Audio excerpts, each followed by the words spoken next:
It all started with the sound of tires on my driveway again. Every single morning, without fail, a sleek Porsche would roll into my assigned parking spot. And not just any Porsche. This one belonged to HOA Karen's son. Yes, the same Karen who made life miserable for everyone on the street. At first, I thought it was a mistake. Maybe he didn't know the rules. But day after day, week after week, my spot became his personal garage. And I realized something terrifying. HOA rules weren't on my side. They were on his. I'm not someone who loses their cool easily. But after seeing that Porsche practically mock me every morning, something inside me snapped. I had tried polite notes, ignored it, even called the HOA office, but nothing worked. So I started a plan. Not a small plan, but a plan that would make sure everyone remembered my spot and my name. The first time I left a sticky note on the Porsche, it read, "This is my assigned spot. Please park elsewhere." By the next morning, it was gone, and the Porsche was back, shining under the morning sun as if daring me to do something. I couldn't believe it.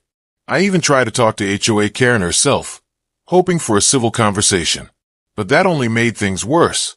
She laughed, saying, "My son can park wherever he wants. You just don't understand how things work here." What began as a small annoyance slowly stretched into something bigger, a nagging, constant pressure that followed me every day. Each morning became a battlefield. I would wake up with anxiety, pacing around the house, watching the clock, waiting for that familiar rumble of engine to tell me whether today would be another defeat or a rare, quiet morning. The act of stepping outside to find my spot taken felt like a personal slight, like someone had rearranged a corner of my life without asking. It's amazing how a tiny rectangle of painted asphalt can hold so much meaning. Routine pride. The little victory of knowing there's a place for your car that's yours and yours alone. Friends and neighbors noticed my frustration. At first they offered sympathetic looks, a thumbs up from across the driveway, or an offhand "that's rough." Some whispered that I was overreacting. "It's just a parking spot, man, calm down." Others were more blunt, warning me to be careful with HOA Karen's family. Rumors filtered through the block. She was pushy, influential, always in the right place at the right time. Her son had a temper and a fast car. That gossip made the mornings worse, because it painted the problem as not just stubbornness, but privilege. An untouchable attitude that expected the world to bend around them. I tried other things. I printed a polite, formal notice and taped it to the gate. That disappeared. I took photos with timestamps, thinking documentation would help if the HOA ever actually enforced anything. The photos sat on my phone, useless. I even called the HOA office, speaking to someone who promised to handle it. But nothing changed. Each failed attempt chipped away at my patience, replacing calm logic with a slow-burning irritation. More than anything, it felt lonely. People saw the Porsche and saw wealth. They didn't necessarily see the indignity of being ignored. They didn't see the small ways it affected my day. Lost time, the extra walk to park further away, the nagging sense that rules meant different things to different people. That realization hardened something in me. I wasn't just defending asphalt, I was defending fairness. And when the world tells you rules don't apply to some, you have a choice. Accept it, or push back.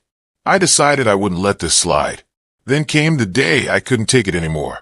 I had stayed up most of the night, staring at the ceiling, replaying every embarrassing morning, every clipped answer from HOA Karen, every smug look I'd caught from her son when he sauntered past with his keys.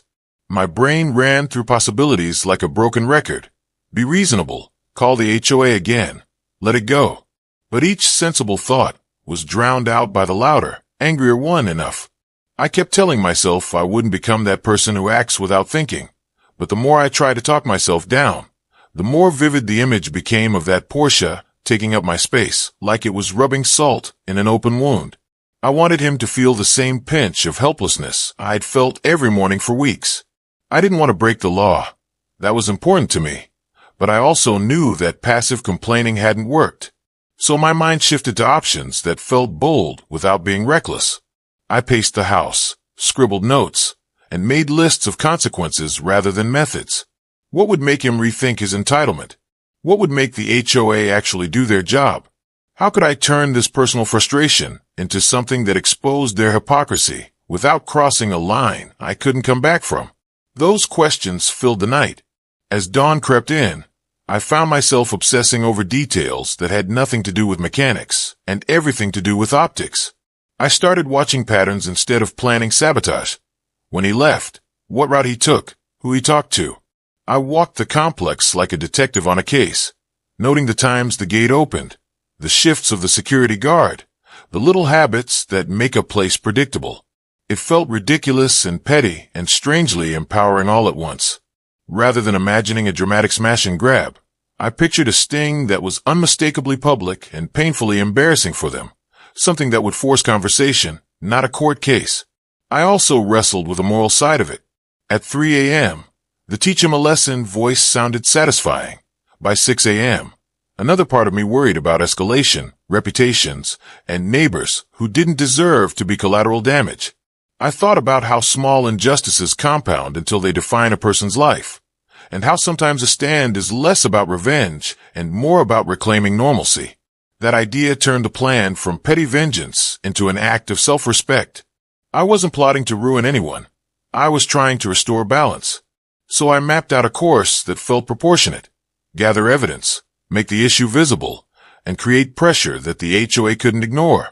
I rehearsed conversations in my head, calm, firm, factual, so when the moment came, I'd be ready to speak for more than just myself. My heartbeat sped up with anticipation, not from a desire to harm, but from the release of finally moving from passive anger to decisive action. This wasn't just about a painted parking rectangle anymore. It was about drawing a line and refusing to let someone else keep stepping over it. The next morning, I was ready. I stepped outside with a calm I didn't entirely feel, my hand steady, my jaw set, carrying a few things that looked innocuous enough to a passerby. Some basic tools and a tow rope. I kept my head down as neighbors poked their heads out of windows and shuffled to their porches, curiosity already sizzling in the air. "What are you doing?" Someone called from across the drive. I smiled, gave the kind of answer that doesn't invite follow-up, and said, "Handling business." Saying it out loud made it feel more real, like a declaration rather than an act of desperation. I approached the Porsche the way you approach a tense conversation. Slow, deliberate, and without theatrics. I didn't shout or slam doors. I didn't spray graffiti or break windows. Those were lines I refused to cross. Instead, I focused on making a statement that would be loud in result, but quiet in method. Something that would force accountability without turning into chaos. People watched from behind curtains and car windows. A small crowd gathered, the kind that forms when something unexpected is about to happen on a sleepy block. When the son discovered his car was gone, his reaction was immediate and unfiltered. He called my number 3 times in a row, each call more frantic than the last. By the time I answered, his voice was sharp and incredulous. "Where is it? Who did this?" I kept my voice low and steady, matching his agitation with a calm that was practically surgical. "Your spot is mine," I told him. "Enjoy the lesson." That short reply landed like a verdict. He sputtered, threatened, tried to bargain, but the momentum had shifted. I called the scrapyard, but not to concoct a scam. I framed it as an administrative hiccup that would temporarily prevent the car's removal. I wanted the situation to look procedural, like a bureaucratic hiccup, because there's a strange power in official-sounding nonsense. Within hours, people on the block were talking, some in hushed admiration, others in wide-eyed disbelief. The chatter split into factions. A few neighbors nodded at me in the street, as if we'd all been waiting for someone to finally say enough. Some older folks clucked their tongues, worried about the fallout. A couple of families crossed to the other side of the driveway to avoid getting involved. Through it all, a tight coil of fear ran under my satisfaction. I had prepared documents, photos, careful wording, because I wasn't careless enough to want real trouble. Still, the legal shadow hovered. HOA Karen called her husband, then the office. Her voice over the line was a mixture of indignation and disbelief. I kept records of every interaction, partly to protect myself and partly because it felt responsible, like leaving footprints in the sand, so the judge of public opinion could walk back, and see what happened. By day's end, the Porsche was the talk of the neighborhood. The immediate victory was simple and sweet. My parking spot was mine again. But the deeper one felt quieter and broader. A reclaiming of respect and boundaries that, after weeks of being dismissed, meant more than a rectangle of asphalt ever could. The aftermath was a chaotic swirl of phone calls, neighborhood gossip, and a weird, slow-burn satisfaction that settled in my chest like warm sunlight. HOA Karen erupted the moment she realized her son's car was out of commission, furious, indignant, and loud enough that half the block probably heard her through the thin walls. She called me nonstop, words spitting from the receiver, threats about fines, whispers of lawsuits, promises to make this right. Her calls came with a tone that tried to sound powerful and procedural, but under it all there was a brittle edge. They hadn't expected pushback that wasn't afraid to fight smart. I let the calls go to voicemail and logged every message. I responded only when I felt the need to keep things factual, calm, clear, and documented. Because I'd learned that anger without evidence is just noise, and evidence is what wins arguments. Because I'd planned carefully, I had receipts, timestamps on photos, copies of the notes I'd left, and records of a scrapyard inspection that proved the car had been temporarily held for paperwork, not vandalized. Those documents turned the conversation from a he said, she said into a chain of verifiable events. When the HOA's board convened, partly because the story had slipped from gossip to a formal complaint, I presented my evidence calmly. I explained the pattern of parking, the ignored notices, and the attempts I'd made to resolve things through the proper channels. The board couldn't ignore the trail of facts. In the end, they had to choose between siding with procedural fairness or siding with a privileged family whose sense of entitlement had caused a persistent nuisance.